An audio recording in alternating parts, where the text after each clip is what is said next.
Who dat to the Who Dat Nation? Welcome to the Who Dat Say podcast, your podcast for the New Orleans Saints here on the KB Radio Network.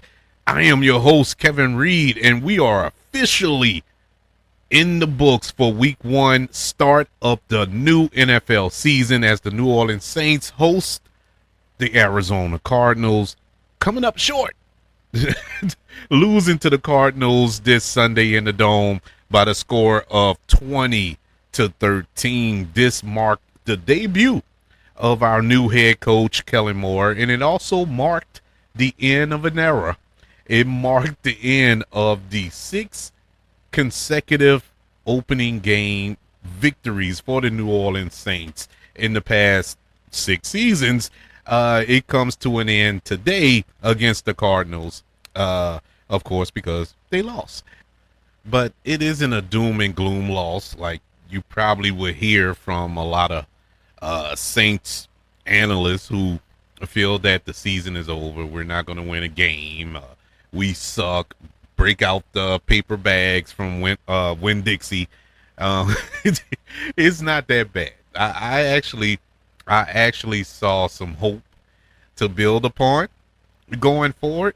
Not to a degree that I'm looking at this team as somebody who's going to challenge for the division or anything like that, or squeak into the playoffs. Nothing like that.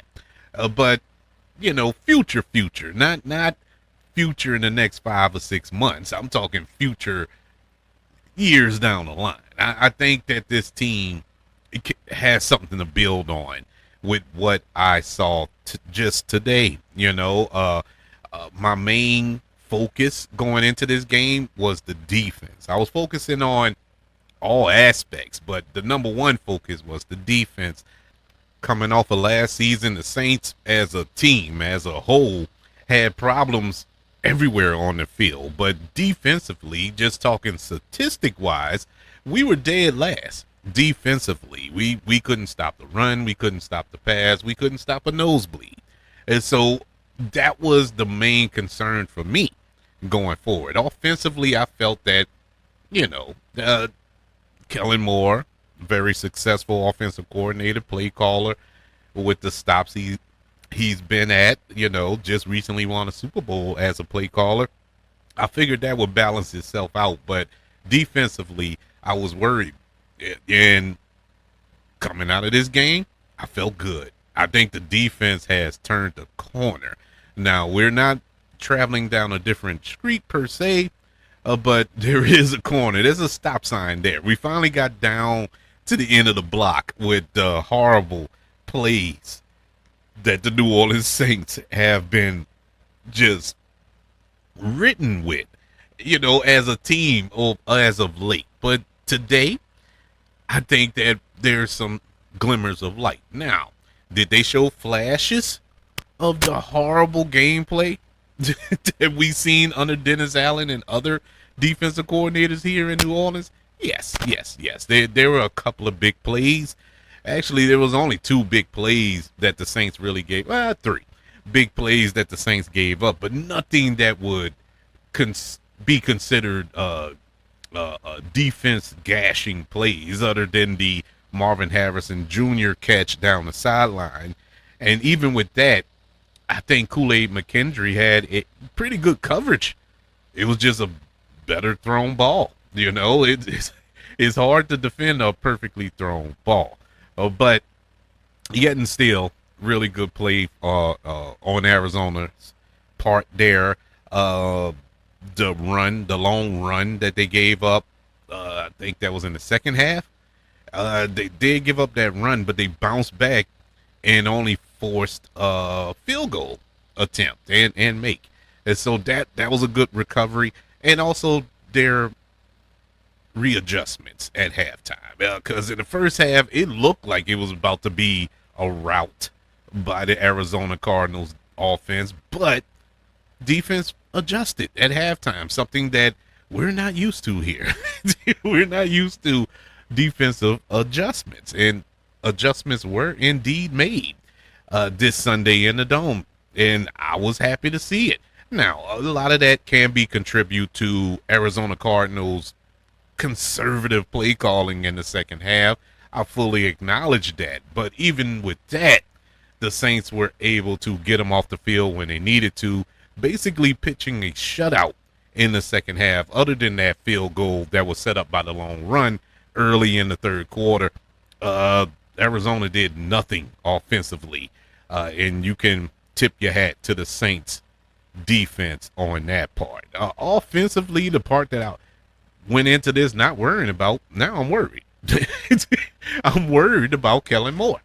Kellen Moore looked like the lights were too big. For everybody that felt that Spencer Rattler was going to be, for lack of a better term, rattled by being the week one starter for the Saints, he wasn't the problem. The problem was the head coach. I feel that Dennis Allen, Jesus, I'm still stuck on that. Kellen Moore is, he's a rookie coach. But I'm reminded by the fact it's not like he hasn't coached before. It's not like he hasn't been in certain situations before. This man has been the offensive coordinator in Dallas for a number of years, with the Chargers, just last season with the Eagles, went all the way to the Super Bowl. So you've been in high pressure situations your entire career. Oh, let's not forget, you was an NFL quarterback for a number of years. So you should be used to the spotlight, to the moments. And for some strange reason, now I could be completely off base, completely wrong with my assessment here, but I'm just going by your actions here. I'm talking to Kellen Moore, knowing he ain't listening to this show, could care less about me, but it is what it is. You look like the pressure got to him. Just dumb decisions, man. Some of the play calling. Saints got into the red zone on one drive. It was one throw, and then it was run. He didn't try to throw it in or sling it in there one time.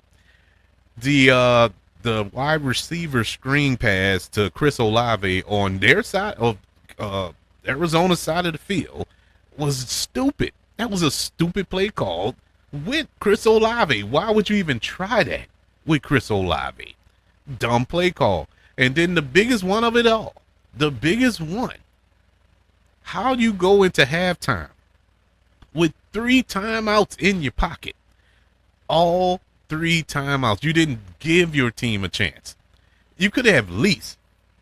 Now, who knows?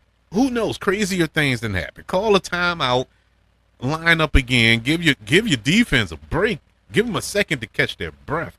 Who knows? Maybe they'll come in, swipe at the ball, get a fumble. You know, maybe they'll come in, force a field goal rather than a touchdown that was eventually given up. Who knows? And that changes. That changes the course of a game. And then maybe you have enough time to get down the field and get a field goal attempt of your own at that moment. No, you hold on to 3 timeouts. You get the ball back with 23 seconds left, and you essentially took a knee. It was a run play, but it was a give-up play, only to go into halftime. Dumb. That was a dumb decision not to use those timeouts. It made no sense at all. We get in the second half. There was a moment where this is when Blake Grupe missed the field goal. Now, I don't 100% put this on Blake Grupe. Now, is he at fault? Yeah. You only have one job. One. And that's to kick balls, man. How do you miss that kick? But the reason I don't put it all on him, he was rushed out there. Go back, watch the play. The play before, it was 3rd down. They didn't get the 3rd down conversion, of course. And it took forever for him to decide to send out the field goal team. And by the time he decided to send them out, they got lined up ready to kick or attempt the kick. The play clock's running down. Blake Grupe had about 3 seconds to come off of that kick, and that's what happened. He rushed it, and that's how he missed it. He had to rush it. Now, should he have made it? Yeah, because it wasn't like it was a 55-yarder. It was kind of a chip shot there, but by kicker standards, I couldn't make the kick, so I'm not going to judge too much. But at the same time, man, I mean, give the guy a chance. Give the guy a chance. He had to rush it. And even with the last field goal that was attempted and he made this one. He rushed that one too because somebody had to tell Kellen Moore to kick the field goal. If you can read lips, once again, go back, watch the play. If you can read lips, it comes off as if Kellen Moore was about to go for it on fourth down. Somebody talked him out of it. Somebody told him otherwise. Somebody said, no, we should kick the field goal because he was like, oh, we going to kick the field goal? And that's what I read his lips on because I was paying close attention because I was shocked that they were going for it. And lo and behold, the camera stayed on him and you could read his lips when he said that. He couldn't even make that decision. I was so shocked by that. I was shocked by that. Thankfully, Blake Groupie made that field goal. But, you know, there are things that can be cleaned up going forward that gives me hope.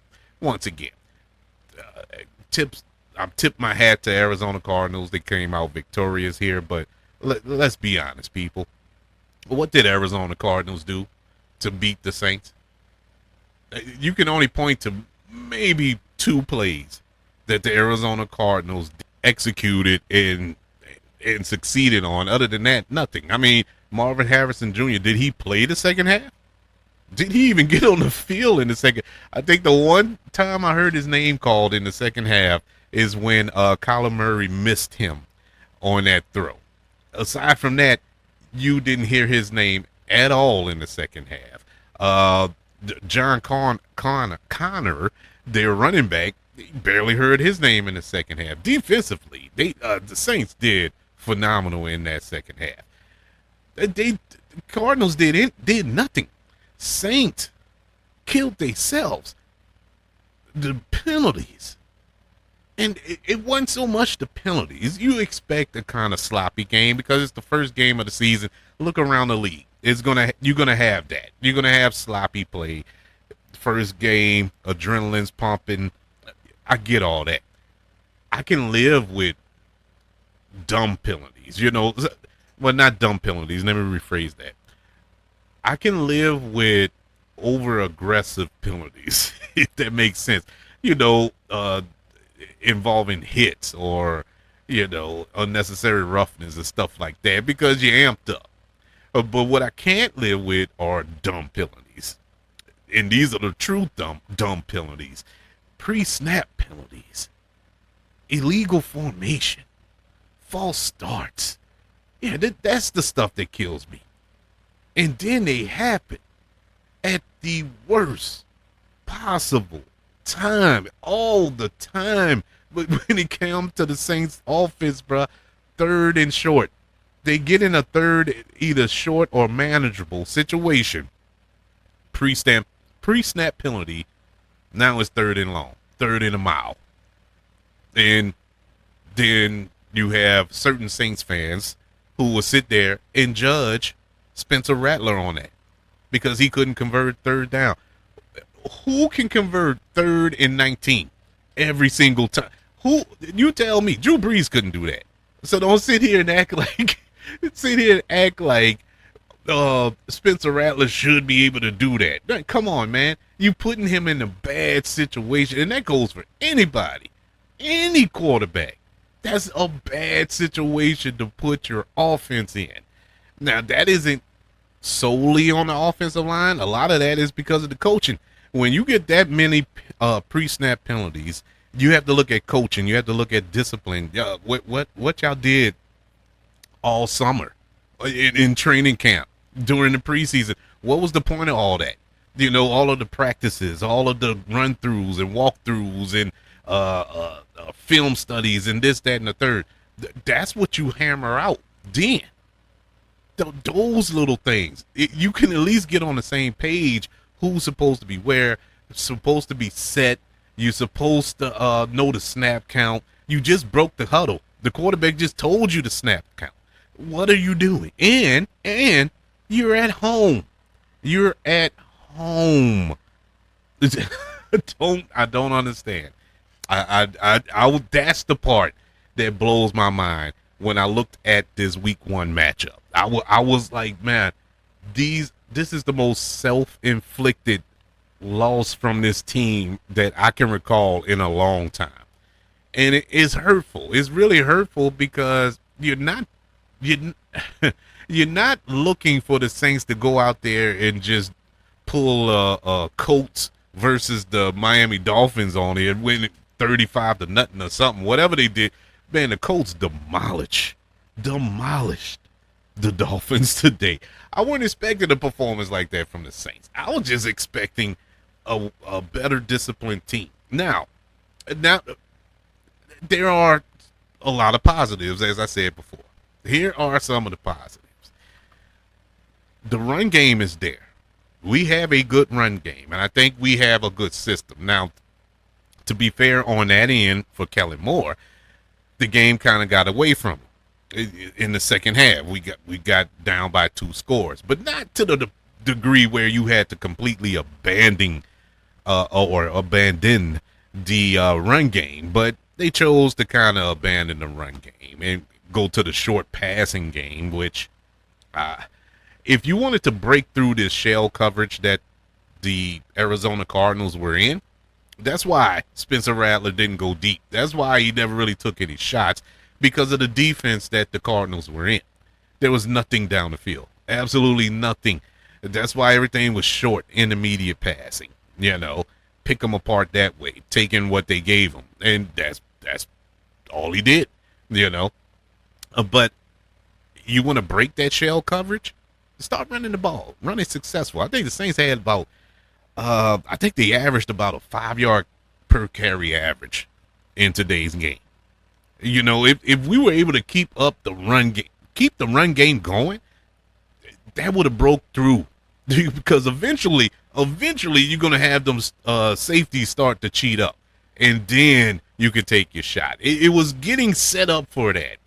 But the game got away from them. And they went away from it. I think they went away from it a little premature, but nonetheless, that's where we at. But encouraging moving forward that they are utilizing the run game and utilizing all the running backs. I think both of the running backs got all 3 running backs got touches today, and all 3 looked good. Alvin Kamara, Kendrick Miller, and Devin Neal. So that was encouraging to see. Very encouraging to see. And let's not forget, Arizona Cardinals has a pretty good defense. Now, they're not the 85 Bears, but they have a pretty good defense. And the Saints were moving the ball pretty efficiently. But, penalties. Penalties, drive-killing penalties. Got them every single time. I guess I should mention this because it popped in my head. That Chris Olave non-catch on the last drive, that was a catch. The refs got us on that one. Bad call by the refs. That I don't. Now, granted, I'm going by what I saw in the game. Pretty sure every station is going to have a recap of that down here in New Orleans. Was it a catch? Was it not a catch? Probably got a different angle from what I saw. But going off the angle I saw, he caught the ball. And so I don't know. Now, granted, it didn't hurt us as far as that first down is concerned. But it was a catch. It killed the flow. It killed because you catch that ball, or it is ruled to catch, which it was on the field. You keep that call. The defense is already spent. Their hands on their hips. They're done. You're running this up-tempo 2-minute style offense at this point. You're doing what you want to do. You're chipping your way down the field. You could have kept that going. But no, that caused the stoppage in the game. That caused the Cardinals to shift out people that they needed to shift out, and guys to catch their breaths and gain their composure and whatnot. And didn't help the Saints in the long run. Did it help us time rise? Yeah, it put a couple of seconds back on the clock, and stopped the clock. But that's not what we wanted to do at that point. We were trying to get up the field as quickly as possible, but that was a catch. I'm sorry, but let's talk about Spencer Rattler. Spencer Rattler, he was solid today. You know, he didn't set the world on fire, but I felt he had a solid outing today. He was 27 to 46, 214 yards. Alvin Kamara, he looked good when he was in there. You know, he was running the ball pretty decently. He even scored a touchdown, our only touchdown today. But that touchdown has even more significance because that was his 1,000th touchdown, and it was crazy because I didn't even know that was coming up. If I did, I forgot about it, but I didn't even know that was coming up. Congratulations to AK-41, 1,000 touchdowns in the black and gold, man. It's I don't know. It's hard to celebrate stuff like that when you lose the game, but you know it is what it is. Our leading receiver today was uh, tight end Jawan Johnson. I'll discuss him further in a little while. And Chris Olave also, he had a pretty decent game. Jawan Johnson, he had 8 catches. Chris Olave had 7 catches. Moving over to the defense, they applied a lot of pressure on Kyler Murray. They built the same. That's what they built the same. They had the same build. But anyway, I was noticing it today watching the game. I'm like, man, that is the most awkward looking quarterback on earth, man, Kyler Murray. But he was sacked 5 times today. 5. That is weird. I didn't see that coming. 2 of them came from Cam Jordan, or 1.5 of them came from Cam Jordan. Cam Jordan, look, bro, I don't know. I don't know what he's eating, what he drunk before the game. Cam Jordan looked like 2015 Cam Jordan out there today. He was everywhere. And this is coming from an individual who was saying it's time for Cam Jordan to ride off into the sunset. I have no problems openly admitting what I said on record here on the Who That Say podcast. I sure did say it multiple times. Today, I'm eating crow. Today, I apologize, Cam Jordan. That is a performance that I haven't seen from him in years. And that was part of the reason why I was saying what I was saying, because I haven't seen it in years, but we got to see it today. Man, he was all over the field. He gave Kyler Murray the blues today. Like I said, overall, 5 sacks today on Kyler Murray.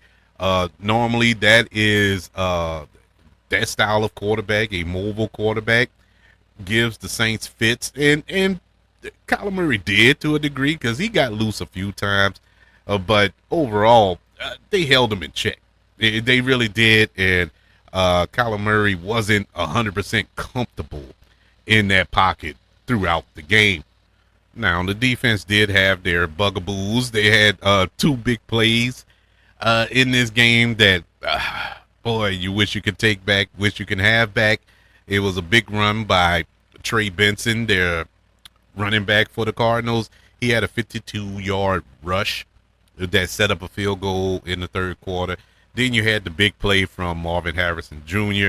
in the second quarter, that 45-yard pass, both set up scores. And then when you add on 13 accepted penalties, and I use accepted very strongly because it was actually more. But it was only 13 that will go on record. And it was just too much to overcome. Injury-wise, coming out of this game, the only one that I know of is the Taliense Fuaga, our right tackle. He had a knee injury in the second half. He left the game. Other than that, the Saints come out of this fairly unscathed, even though that is a big blow to our offensive line that was already struggling before that injury. So hopefully Taliense will get well soon with that. Let's go over team leaders, and then we're going to go into our team stats to follow up. Team leaders, Beginning with the Arizona Cardinals, their leading passer today was Kyler Murray. He had 163 yards passing today. He was 21 for 29 with 2 touchdowns.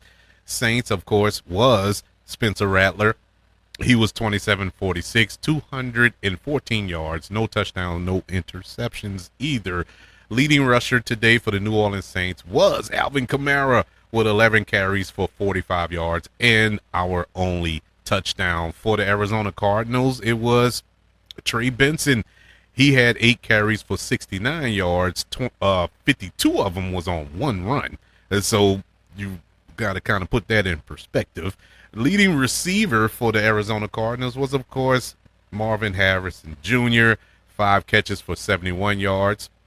But he had that 45-yard catch. So you got to put that in perspective.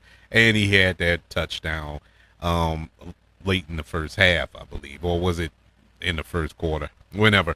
But our leading receiver was Juwan Johnson. He had 8 catches for 76 yards. Only if it was 9. Let me tell you something. I never was a champion of Juwan Johnson.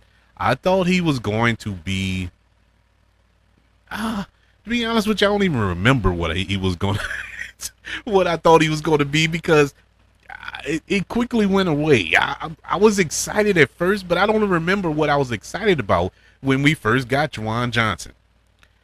And then this offseason, when we were about to get rid of him, he was free and clear, about to hit free agency. The Saints' first order of business, they re-signed Juwan Johnson to a nice contract now, to a pretty decent contract. And all right, you look at his stats today, and you're like, oh, well, he did decent. But then you look at that last play, or the second to last play of this game, and this isn't the first time this has happened. He's done this on third downs. He's done this on touchdowns before, go-ahead touchdowns, moment too big touchdowns, or plays. He folds every time. He crumbles under the pressure every time. I know that we're ailing at the tight end position. Foster Monroe is out. Taysom Hill is out. I get all that. And yes, 8 catches for 76 yards for a tight end is excellent. But my God, man, you got to make that catch. You got to hold on to the ball. Spencer Rattler threw a great pass before that touchdown. It was nowhere else he could put that ball. And to his credit, up to that point, Juwan Johnson made a great grab for the ball. Next thing you know, he comes down with it, and you see the ball skirting out. And you're like, what happened? He just dropped it. And the commentator's like, oh, Buda Baker. Buda Baker knocked it out. I'm looking at the replay. Yes, was Buda Baker there? Yes. Did he try to make a play for the ball? I'm pretty sure he did. But Juwan Johnson caught it, brought it to his body, secured it. This is all while he's in the air. He secured the ball. It's 2 hands on the ball. There's 2 hands on the ball.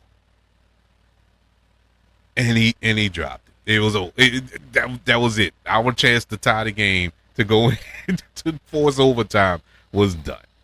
It was, that was the only time I audibly got mad throughout this entire game. Like I said, there's a lot of things that would have drove me crazy in the past involving this team. It didn't really drive me crazy today, because I'm looking at it from a new perspective, not trying to blow a gasket, especially this early in the season. But then when that happened, I just couldn't help. I could not help myself. I guess it was all of that repressed rage that I had throughout the game. It just came out at that moment. I just couldn't believe he dropped that ball. I couldn't believe it. But anyways, moving back to our stats here. Moving over to defense, leading tackler was Demario Davis. He had 9 tackles for the Arizona Cardinals, it was Buda Baker. He had 10 tackles today. Let's move over to team stats, beginning with first downs. Arizona Cardinals, 19 first downs. Saints, 21 first downs. Total plays ran. Arizona Cardinals ran 61 plays. Saints, 69. Total yardage. Arizona Cardinals, 276 yards. Saints, 315. Cardinals had 9 drives to the Saints, 10 drives. Yards per play, Arizona, 4.5. Saints, 4.6. Passing, Arizona, 130 yards of passing. Saints, 208 passing. Rushing, the Arizona Cardinals had 146 yards rushing to the Saints, 107. Red zone.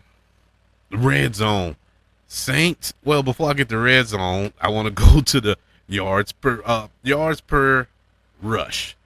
This is what infuriated me. Now, Arizona, 5.4 yards per rush. That needs to be cleaned up. Even though it was pretty good, pretty decent. Once again, 146 on the ground. You take away that 52-yard run.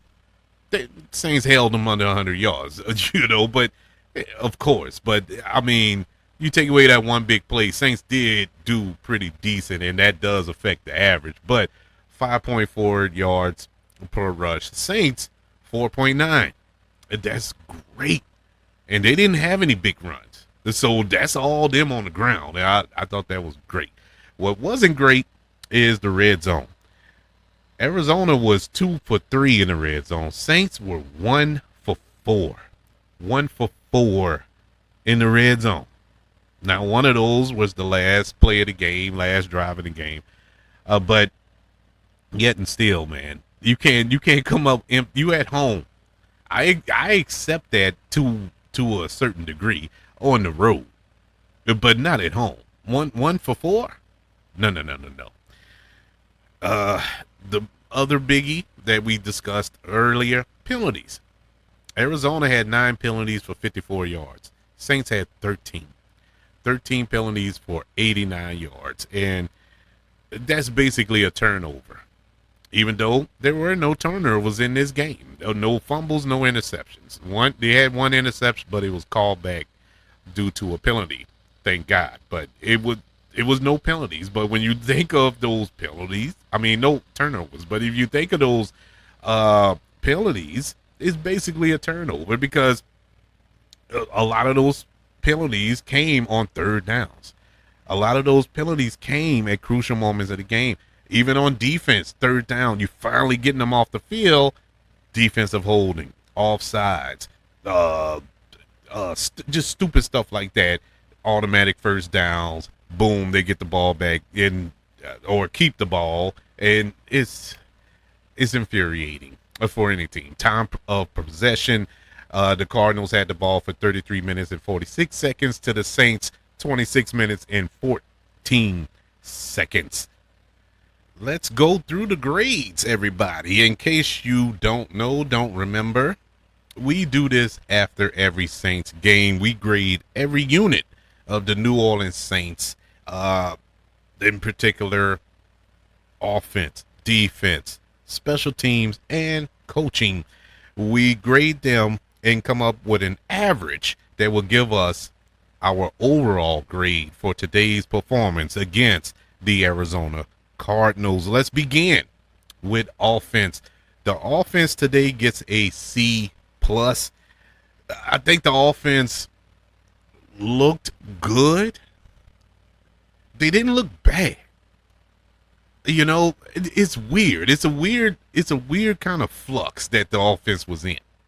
They didn't take any big shots, but at the same time, nothing was forced. It was ultra conservative. I guess that's the way I can describe it. They were super, super conservative and didn't really take any chances. But we all know that you have to take chances every now and then. I don't know who to put that on. Is that Spencer Rattler fault? Is that Kellen Moore fault? I don't know. But the defense did dictate a lot of what the Saints were doing offensively. But the Saints were moving the ball when they needed to, taking short intermediate passes, and basically it looked like a preseason offense. That's what it looked like from the onslaught. Uh, the one thing that really bothered me, besides the timeout issue at the end of the first half, was the adjustments at in the beginning of the second half and throughout the second half of this game. Kellen Moore really didn't adjust to what the Arizona Cardinals were doing, and that kind of frustrated me. And I I thought he would have did a better job at that, because that was one of the problems that the Saints have been dealing with over the previous seasons under the previous administration. So it is enough to make you scratch your head, but uh, they played deep. They didn't do anything bad, but they could have did a lot better. I'll just leave it at that. Defensively, they get a B plus. And they, unlike the offense at halftime, they adjusted. I was very happy with the way the defense kind of adjusted at halftime. Even in the first half, they were flying around a lot. It was a lot of energy, but they kept that energy going. It was refreshing to see a Saints defense keep the same energy that they had to start a game. Once again, another ailment that has been plaguing the Who Dat Nation under the past administration. They'll start off hot and then just fizzle out, don't adjust, and keep doing what you're doing. We all remember that famous quote. And so it was good to see that they were able to adjust on the fly. Took Marvin Harrison Jr. out of the game. He was a non-factor in the second half. Kyler Murray, he didn't get loose like you would think he would have gotten loose on his team. That was great to see. So yes, defense gets a B plus. Special team gets A minus. It would have been an A plus, but you missed that kick. You know, even though I don't put it all on Blake Groupie, my man, you got one job. You got one job. I don't care if you was rushed or not. You got to make that kick. But you had the block field goal attempt that gave Saints life at the end of the game, gave us a chance there. Punting, field position being flipped and things of that nature was good as well. So special teams gets A minus. Coaching gets a C plus. As I said, Kellen Moore didn't adjust in that second half as opposed to the defense under Brandon Staley. Brandon Staley is the one who saved this from a failing grade here. But I think this was a learning curve game. I think this is a game where you pick up the pieces as a head coach and you see what you did wrong and you correct them going forward. Overall, the New Orleans Saints today gets a letter grade of a B minus. And look, I thought it would be lower, but I can only go by the math here. If it was up to me, it would be more like a C minus. But it's a B minus overall. It's like I said, it wasn't a bad game. The Saints didn't play a bad game. It's just the inability to score, and particularly in the red zone. And that isn't a Kellen Moore. Well, it is. It falls on him, but this stretches from all the way to last year and the year before that. The Saints cannot find a way to score in the red zone. I don't know what it is, man. It's like they're cursed. It's like there's a barrier there once they cross the 25-yard line. But it is what it is. To close out the show, we're going to give 2 awards here. Who sits on the pedestal and who sits next to the coach? Let's start off with who sits on the pedestal this week, and that'll be none other than Cam Jordan. He was the MVP of today's game with 1.5 sacks. The pressure that he applied on Kyler Murray was that should be studied. And the energy that he brought, I'm telling you, this was like 10 years ago, Cam Jordan. This is Cam Jordan just wreaking havoc, man. I was, my mouth was wide open watching him play today. I didn't think he still had that gear in him. And my God, he had it and more. It super exceeded what I thought we were going to get from Cam Jordan under this new defense. Maybe this is the breath of fresh air that he needed. Who needs to sit next to me? The head coach, Juwan Johnson. And it hurts my heart because he had a good game statistically. But that that drop, man, I just cannot. I cannot believe he let the ball come out of his hands in that crucial moment. It's unacceptable. It is completely unacceptable. But it is what it is. Just real quick to look around the NFC South. It's not. I guess I do this just to do this because it is football season. But the Carolina Panthers, at least the time of this recording, it looks like they're going to lose. They're playing the Jacksonville Jaguars. The Tampa Bay Buccaneers and the Atlanta Falcons, they played each other today. And it came down to a last-second field goal, and Atlanta missed the field goal. What's his name? Young-Ho Koo? He missed it. He choked. And so if you want something to celebrate, at least Atlanta won't be gloating that we lost. Oh, how y'all lost? Well, they can't say nothing. They can't say nothing. They lost. So as the division goes right now, the Tampa Bay Buccaneers is the only team to win in the NFC South this week, and is a double whammy because it was a division win on top of it. So that's why I was hoping the Saints, if we were going to make any noise, if we were going to shock the world, this would have been the game to kind of steal, because nobody picked us to win this game anyway, because we were 6.5 point underdogs, which was covered. But anywho's, nobody picked us to win, so it was par for the course. But if we were gonna do something, we needed to kind of keep pace. And it's only week one; anything can happen. The wheels can fall off on the 31 other teams, and the Saints just steamroll everybody else, go 16-1, and shock the world. Will it happen? No. But it doesn't hurt to dream, as my father used to say. In any event, that's it for week one. The Saints will now prepare to take on the San Francisco 49ers next week in the Dome. 49ers, their time of this recording, still playing.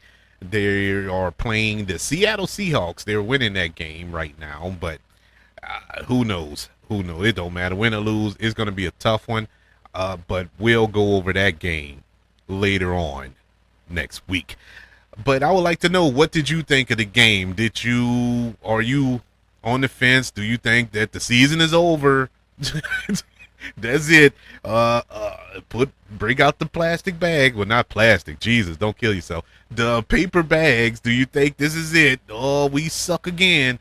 Or are you optimistic? Did you take some good things away from this? I did. I took some good things away. I think there's stuff to improve on. And this was a game you could have won. You should have won. But self-inflicted wounds that you can't clean up. There's nothing in this game that I looked at that ultimately cost us the game that we can't clean up.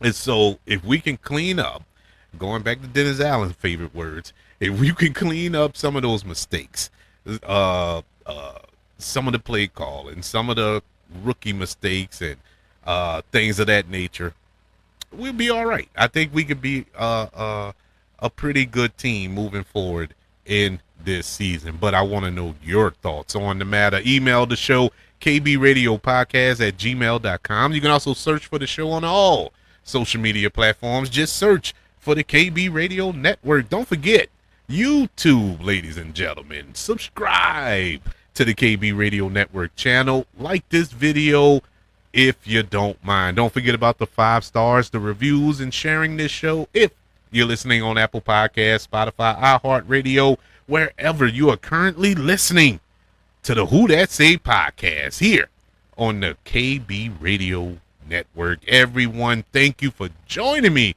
for this week 1 recap of the Saints versus the Cardinals. Saints unfortunately lose 20-13. They are currently 0-1 on the season, but we get another run next week when we take on the 49ers. Until then, everybody, I'm still going to be screaming, who that?